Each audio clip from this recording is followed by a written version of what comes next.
Class 11th के students को hello and welcome. Students, पिछले वीडियोस में हमने वेलोसिटी के बारे में कुछ पढ़ा और उसी टॉपिक को हम आगे बढ़ाएंगे। तो आज हम पढ़ेंगे एवरेज वेलोसिटी क्या होता है, इंस्टेंटेनियस वेलोसिटी क्या होता है और रिलेटिव वेलोसिटी क्या होता है। सबसे पहले हम देखेंगे एवरेज वेलोसिटी।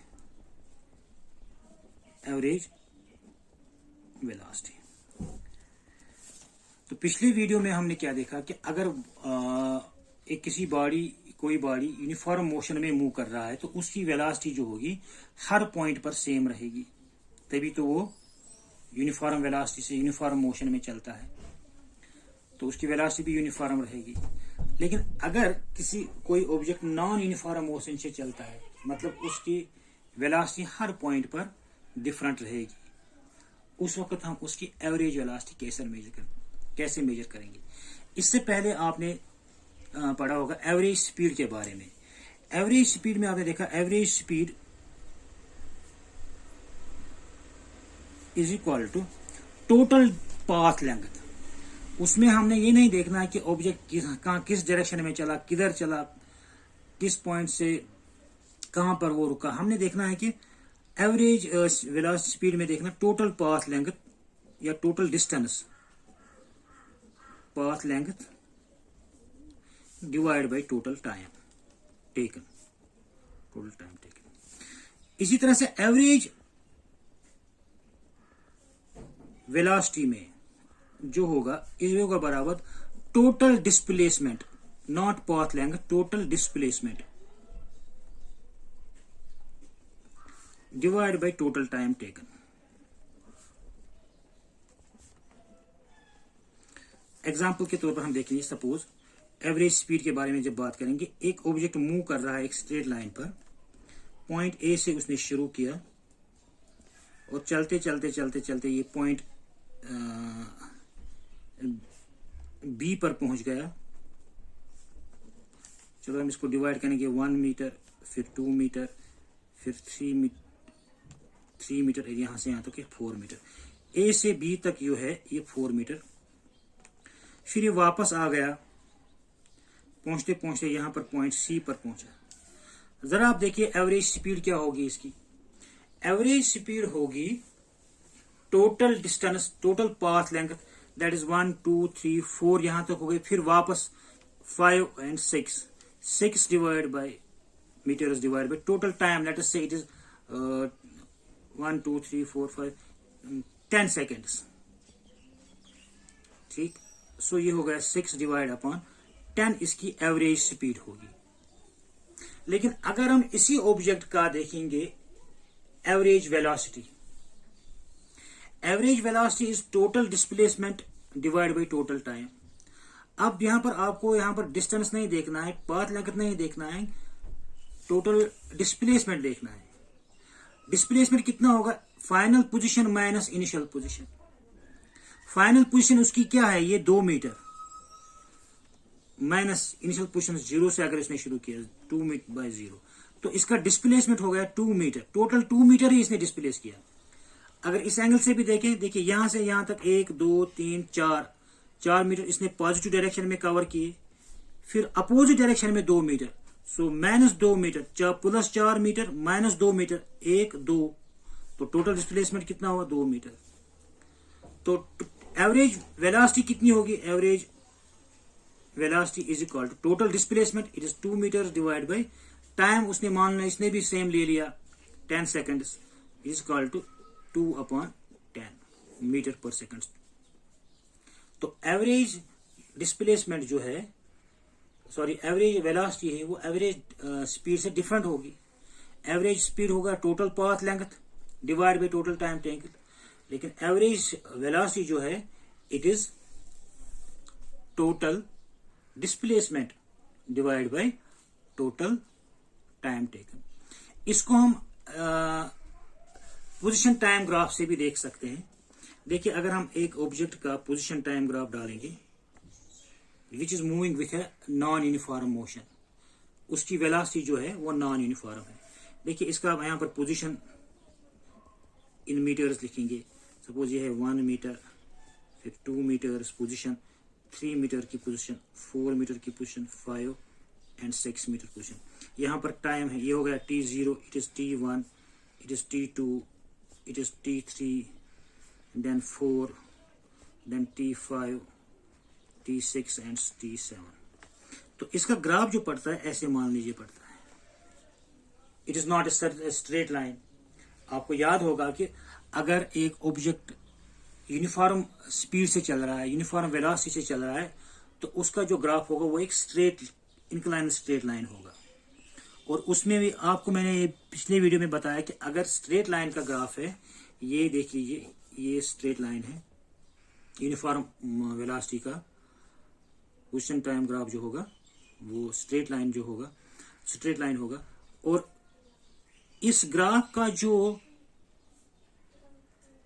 स्लोप है, पोजीशन टाइम ग्राफ का जो स्लोप होगा वो हमें वेलोसिटी बताएगा, इस ऑब्जेक्ट की वेलोसिटी क्या है। लेकिन यहां पर देख लीजिए, यहां पर ये ग्राफ स्ट्रेट लाइन है ही नहीं, मतलब ये एक यूनिफॉर्म मोशन में नहीं है, इसकी वेलोसिटी यूनिफॉर्म नहीं है।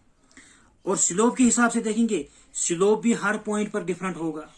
यहां पर अगर देखेंगे स्लोप कैसे डालेंगे, स्लोप तो ऐसे होगा, इधर देखिए स्लोप इस डायरेक्शन में आएगा, तो यहां पर स्लोप भी डिफरेंट है और ग्राफ भी कर्व्ड है। तो पता चलता है ग्राफ से कि यूनिफॉर्म मोशन नहीं है। अगर हम यूनिफॉर्म इसी ग्राफ का स्लोप देखना चाहेंगे किसी एक पर्टिकुलर टाइम इंटरवल में, सपोज यहां से T1 से T2 तक हमने देखना है इसकी average velocity, average velocity.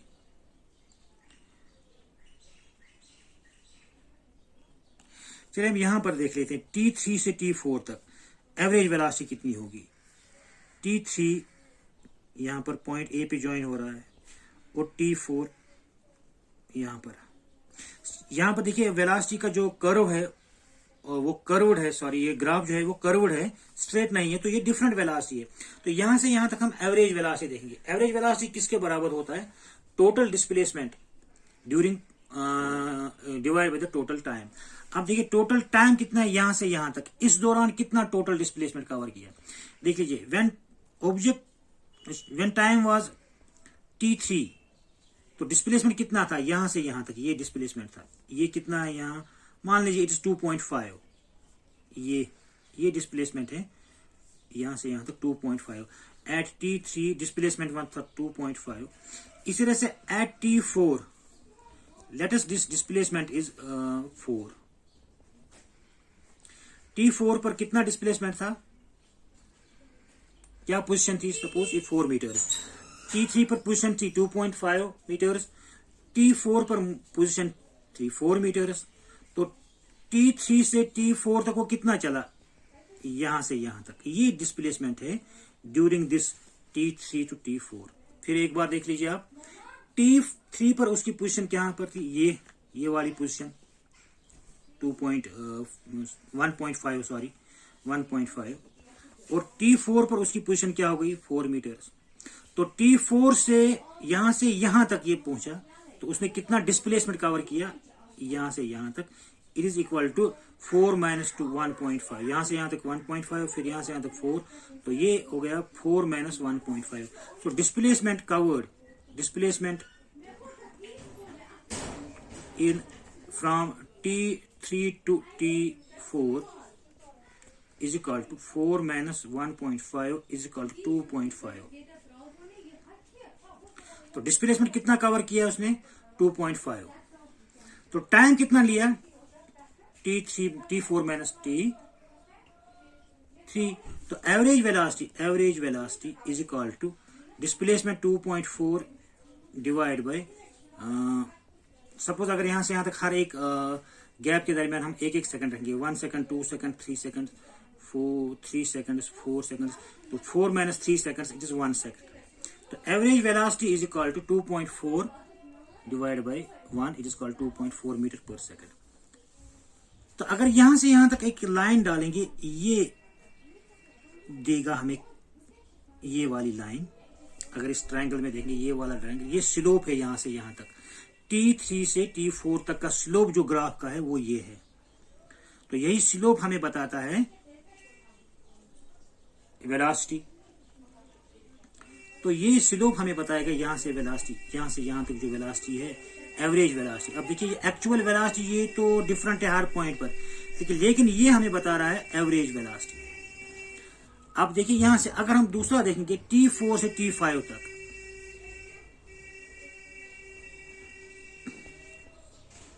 T4 पर इसकी पोजीशन क्या है 4 मीटर, T5 पर इसकी पोजीशन क्या है, मान लें इट इज 5 मीटर्स। तो मुझे बताइए यहां से यहां तक आप देख लीजिए, इन दो में से ये बन जाएगा आपका ये कर्व, यहां से यहां तक T4 से T5 तो कर्व ये सॉरी ये जो स्लोप बन जाएगा वो ये बन जाएगा। तो किस में ज्यादा स्लोप है, A से B तक है या B से B तक, B से C तक। दैट मीन्स T4 से T3 से T4 तक का स्लोप ज्यादा है या T4 से T3 तक का स्लोप ज्यादा है। तो यही स्लोप यहां पर आपको बताएगा T4 से T5 तक का एवरेज वेलोसिटी। अगर आप निकालना भी चाहेंगे यहां से यहां तक जो डिस्प्लेसमेंट है divide by during this time, यहां से यहां तक कितना होगा, इट इज यहां से यहां तक 5 minus 4 that is 1, 5 minus 4 divide by 1 second is equal to 1 metre per second. तो यहां से यहां तक है average velocity 1 metre per second. अब देखिए यहां पर हर पॉइंट पर एवरेज वेलोसिटी जो है हर टाइम इंटरवल पर डिफरेंट है। यहां पर देखिए यहां पर एवरेज वेलोसिटी यहां पर बिल्कुल कर्व जो होगा इस पॉइंट पर अगर देखिए T1 से T2 तक ये जो स्लोप होगा वो डिफरेंट होगा। तो इस तरह से हम इन कर्व्ड पर इस पोजीशन टाइम ग्राफ से भी किसी एक पर्टिकुलर टाइम में एवरेज वेलोसिटी निकाल सकते हैं, देख सकते हैं। अब देखिए यहां पर सबसे ज्यादा कर्व है यहीं पर इस ग्राफ का, ये A से B तक, यानी कि T3 से T4 तक आप देखेंगे ये ग्राफ का जो ये स्लोप है वो सबसे ज्यादा है। यहाँ पर देखिए बिल्कुल कम है ये स्लोप, इससे भी कम स्लोप यहाँ पर है। तो स्लोप से भी पता चलेगा आपको कि किस एक पर्टिकुलर टाइम इंटरवल में जो एवरेज वेलोसिटी है वो कितनी है। तो आप याद रखें कि average velocity is the total displacement during a particular time interval. अगर आप दूसरा टाइम इंटरवल ले लेंगे वहां पर वेलोसिटी जो होगी वो डिफरेंट होगी। एक पर्टिकुलर टाइम इंटरवल पर ही आप एवरेज वेलोसिटी निकाल सकते हैं। तो वो कितना होगा, उस पर्टिकुलर टाइम इंटरवल में टोटल डिस्प्लेसमेंट कितना निकाला डिवाइड बाय द टाइम कितना लिया। अब इसी ग्राफ में अगर देखना चाहेंगे आप 0 से C तक जो एवरेज वेलोसिटी है आप देख लीजिए 0 और C पर इस T5 में कितना कहां पर पहुंचा ये 5 मीटर पर। तो इसका ग्राफ ऐसा बनेगा। तो निकाल भी सकते हैं 0 से 5 पे पहुंच गया तो इट इज 5 माइनस 0 हो गया डिस्प्लेसमेंट डिवाइड बाय टाइम कितना है 5 सेकंड। तो इस तरह से आप ये एवरेज वेलोसिटी हो गया, it is total displacement divide by total time taken. और इस ग्राफ में भी आप इसको कैलकुलेट कर सकते हैं। अब हम पढ़ेंगे यहां पर instantaneous velocity. Instantaneous velocity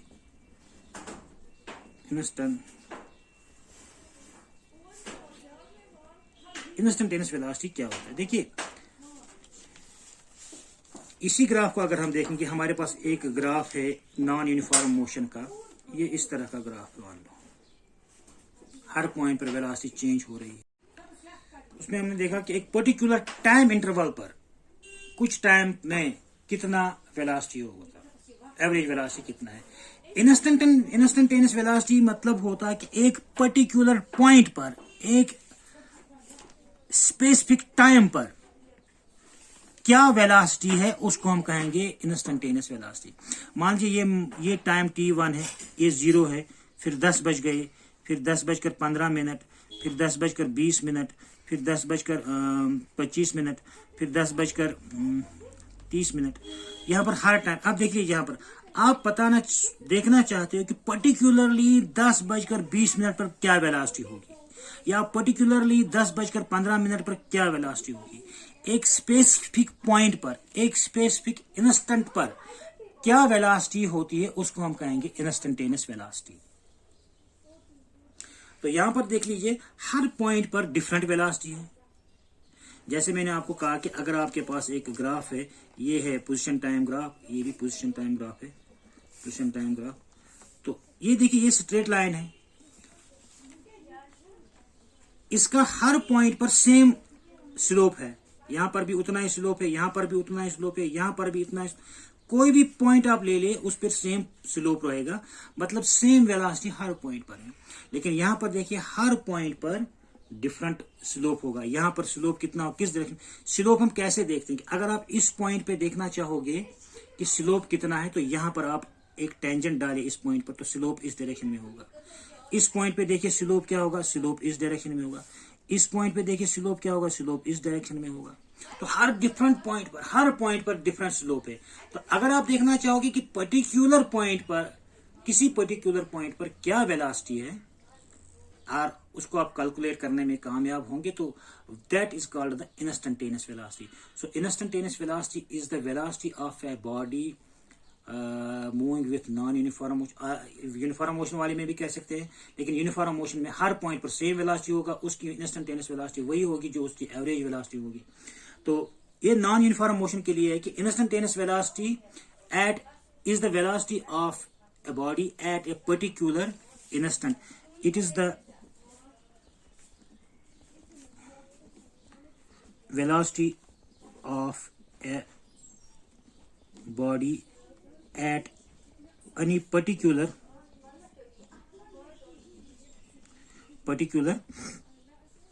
instant। अब देख लीजिए, जैसे आपने एवरेज वेलोसिटी में देखा कि आपने यहां से यहां तक देखा कि पॉइंट ए से पॉइंट बी तक, या T3 से T4 तक एवरेज वेलोसिटी कितनी है, आपने देख लिया कि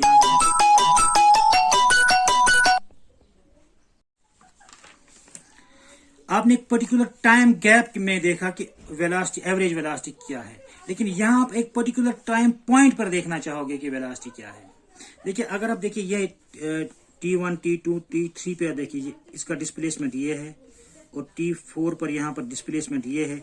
इन दो के दरमियान जो डिस्टेंस होगा वो एवरेज वेलोसिटी होगा between 20th second and 25th second.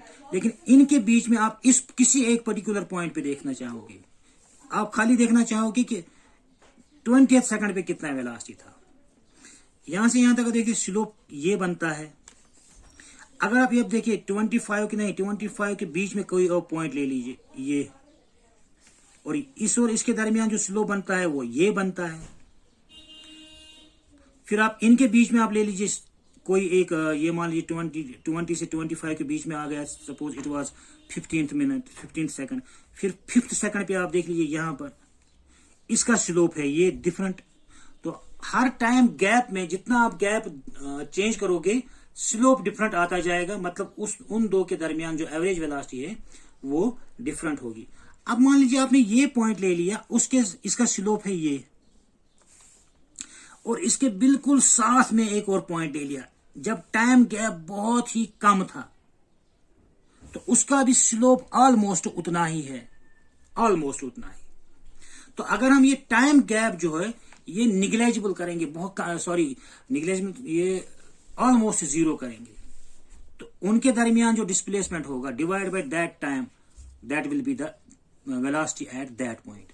कहने का मतलब ये कि अगर आप दो ऐसे पॉइंट टाइम इंटरवल चूज कर लोगे, मतलब ये 10th सेकंड पे आप देखना चाहोगे 10th सेकंड पर क्या वेलोसिटी है, और 10th सेकंड के साथ अब इसका स्लोप यहां पर देखिए इस डायरेक्शन में है, और आप बिल्कुल इसके करीब वाला टाइम इंटरवल देख लीजिए, 15 सेकंड तो बहुत ज्यादा है, बिल्कुल जो ऑलमोस्ट 10 के साथ ही है, यहां पर ले लीजिए, तो इसका भी स्लोप उतना ही होगा, ऑलमोस्ट उतना ही होगा।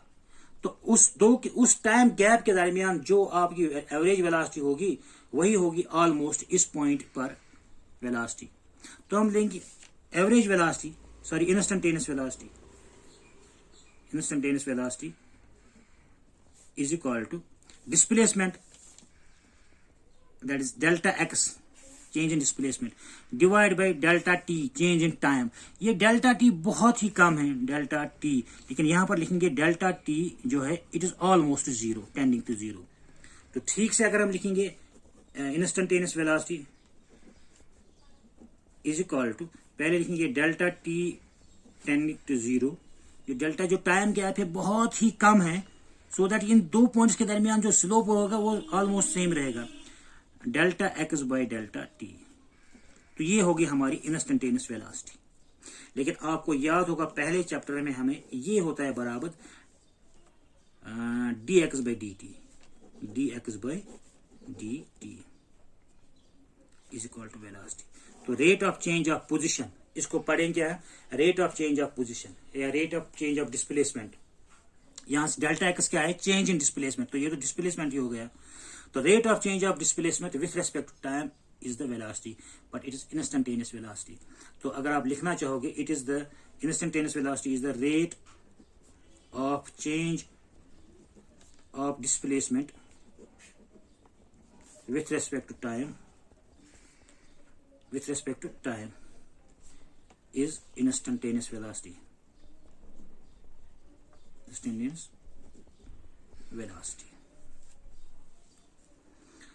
तो ये हमारी हो गई इंस्टेंटेनियस वेलोसिटी। अब हम देखेंगे रिलेटिव वेलोसिटी क्या होता है। देखिए स्टूडेंट्स, रिलेटिव वेलोसिटी हम दो पर्सन या दो ऑब्जेक्ट्स के दरमियान जो वेलोसिटी का डिफरेंस है उसको हम कहेंगे इंस्टेंटेनियस वेलोसिटी, सॉरी ये रिलेटिव वेलोसिटी। सपोज हमारे पास है ये ऑब्जेक्ट ए और ये ऑब्जेक्ट बी, दोनों एक स्ट्रेट लाइन पे चल रहे हैं। अब ऑब्जेक्ट ए की जो वेलोसिटी है it is 10 metre per second और ऑब्जेक्ट बी की वेलोसिटी जो है ये 5 मीटर पर सेकंड। दोनों एक ही लाइन पे चल रहे हैं, दोनों का स्टार्टिंग पॉइंट मान लो सेम है, तो जाहिर सी बात है कि ये 1 सेकंड में 10 मीटर कवर करेगा, ये 1 सेकंड में 5 ही मीटर कवर करेगा। अब उनके दरमियान जो वेलोसिटी का डिफरेंस है उसको हम कहेंगे relative velocity of these two objects. अगर हम लिखना चाहेंगे relative velocity of object A, लेकिन उसकी वेलोसिटी किसके रेस्पेक्ट में हमें देखनी है, ऑब्जेक्ट बी के रेस्पेक्ट में, with respect to object B, that is v, the relative velocity of a with respect to b is equal to velocity of a minus velocity of b। इन दो की velocity जो है उनको हमें आपस में माइनस करना पड़ेगा, तब हमें इन दो की वेलोसिटीज का जो डिफरेंस मिलेगा वो होगी इसकी वेलोसिटी विथ रेस्पेक्ट ये वेलोसिटी ऑफ ऑब्जेक्ट बी। तो इसको हम पढ़ेंगे relative velocity of object A with respect to object B is equal to velocity of A minus velocity of B। या आप लिखना चाहोगे relative velocity of B with respect to A, B की velocity कितनी ज्यादा या कितनी कम है with respect to A, ये इसका मतलब हुआ relative velocity of object A with respect to object B, मतलब A की वेलोसिटी B से कितनी ज्यादा या कितनी कम है, हो गई velocity of A minus velocity of B। इसी तरह से relative velocity of B with respect to A, B की वेलोसिटी कितनी ज्यादा है ए के मुकाबले में, that is called velocity of object B minus velocity of object A. तो इस तरह से हम, ये हो गई रिलेटिव वेलोसिटी। अब अगर यही दो ऑब्जेक्ट्स, अब यहां पर एक स्पेशल केस देख लीजिए, यही दो ऑब्जेक्ट्स जो है ये एक लाइन पे चल रहे हैं लेकिन in opposite direction.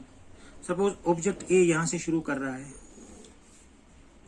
Object B इसी लाइन पे चल रहा है लेकिन इस डायरेक्शन में, ठीक। अब ऑब्जेक्ट ए की वेलोसिटी पॉजिटिव है और लेकिन बी की वेलोसिटी नेगेटिव है। अब यहां पर आप जरा देखिए velocity of object A with respect to velocity of object B कितनी होगी। Velocity of object A with respect to velocity of object B is equal to velocity of object A minus velocity of object B, लेकिन B की velocity खुद minus है तो इसको यहां पर माइनस रखेंगे। तो velocity of object A with respect of velocity of object B is equal to VA minus minus plus velocity of object B। आप इसको प्रैक्टिकली आप देख भी सकते हैं। अब देखिए velocity of object A with respect velocity of object B is, इन दो का प्लस हो गया यहाँ पर। देखिए क्या है, आप देखिए आप यहाँ पर एक सड़क पे चल रहे हैं, यहाँ पर है, आप यहाँ पर चल रहे हैं इस डायरेक्शन में, यहाँ पर दूसरा एक आदमी वो आपकी तरफ आ रहा है इस डायरेक्शन में। तो आपको लगेगा कि हम जितनी वेलोसिटी से आप चल रहे हैं, आपको लगेगा उससे ज्यादा आप इससे नजदीक आ रहे हैं, उससे ज्यादा वेलोसिटी से आप इससे, अगर यहाँ पर स्टेशनरी होगा, ये रुका हुआ होगा, तो ये आपके पास 10 मीटर की दूरी पर है फॉर एग्जाम्पल, आप 1 मीटर पर सेकंड के हिसाब से चल रहे हैं, तो आप इसके पास कितने सेकंड्स में होंगे? 10 सेकंड्स में। लेकिन अब अगर ये भी चल रहा है इस अपोजिट डायरेक्शन में, तो आप कितने सेकंड में एक दूसरे के पास पहुंच जाएंगे? 5 ही सेकंड में। Velocity of A with respect to velocity B is equal to 1 metre per second plus 1 metre per second is 2 metre per second. इसी तरह से अगर आप यहां पर निकालना चाहोगे velocity of object B with respect to velocity of object A, तो होगी velocity of object B that is minus times minus velocity of object A, so it's equal to minus minus ये minus times V A plus V B. ये opposite direction ही दिखाएगा। अब अगर दो objects different angles पे चल रहे हैं, आप उनका जो डायरेक्शन ऑफ मोशन है वो एक स्ट्रेट लाइन नहीं है, वो डिफरेंट है, तो उनकी रिलेटिव वेलोसिटी कैसे हम कैलकुलेट करेंगे? देखिए ये एक ऑब्जेक्ट यहां पर है, वेलोसिटी ऑफ ऑब्जेक्ट ए ये डायरेक्शन में है और वेलोसिटी ऑफ ऑब्जेक्ट बी ये डायरेक्शन में है। इसको कैसे हम कैलकुलेट करेंगे? इन दो की रिलेटिव वेलोसिटी क्या है? सबसे पहले क्या करेंगे हम, इसमें अगर दो डिफरेंट डायरेक्शंस में दो वेलोसिटीज वी ए इधर है वी बी इधर है, आप इनके दरमियान रिलेटिव वेलोसिटी देखना चाहेंगे। देखो उसके लिए क्या एक रूल है, आप दोनों के ऊपर ऐड करिए माइनस वी बी। आप देखना चाहोगे V A with respect to V B, तो दोनों वी ए पर भी वी बी पर भी आप ऐड करिए, उनके ऊपर सुपर इम्पोज करिए माइनस वी बी। अब वी बी के ऊपर माइनस वी बी आप ऐड करिए, ये माइनस वी बी, तो ये तो कैंसिल हो गया। इसी तरह से आप वी ए के ऊपर भी वी बी माइनस करिए, तो वी ए के ऊपर भी हमने वी माइनस वी बी इस डायरेक्शन में, तो माइनस वी बी इस डायरेक्शन में आएगा, सुपर इम्पोज किया, इसके ऊपर ऐड कर दिया। अब ये बन गया हमारा वी ए और वी बी इधर माइनस वी बी। इसको हम लिख सकते हैं, आपको याद होगा कि V A velocity of V A with respect to B is equal to V A minus V B. आप इसको लिख सकते हैं V A plus minus V B, यहीं पर हो गया। इसको भी लिख सकते हैं V A B is equal to V A plus minus V B, वो ये है माइनस वी बी, तो V A plus minus V B, V A plus minus V B. इसको ट्रायंगल लॉ से आप अब कैलकुलेट करोगे, ट्रायंगल ऑफ वेक्टर एडिशन, ये हम आगे पढ़ेंगे इंशाल्लाह। फिलहाल आप याद रखिए ये दो वेक्टर्स हो गया, एक V A plus minus V B, ये आ गया माइनस वी बी, ये आ गया। इन दो का ऐड जो होगा, यहाँ पर जो ऐड किया हमने, ये वाला साइड होगा, ये हम अगले इसी चैप्टर में कुछ दिनों के बाद पढ़ेंगे। ये होगा इन दो का, ये V A plus minus V B होगा ये वाला। तो जो ये वेलोसिटी का जो जितना वैल्यू इसका होगा, वो इन दो की रिलेटिव वेलोसिटी होगी। इसका जो डायरेक्शन होगा वो इन दो की रिलेटिव डायरेक्शन होगी, और जो इसका मैग्नीट्यूड होगा इन दो का रिलेटिव मैग्नीट्यूड होगा। तो ये होगी हमारी आज का जो ये रिलेटिव वेलोसिटी। तो अगले वीडियो में बाकी सब चीजें, तब तक के लिए थैंक यू।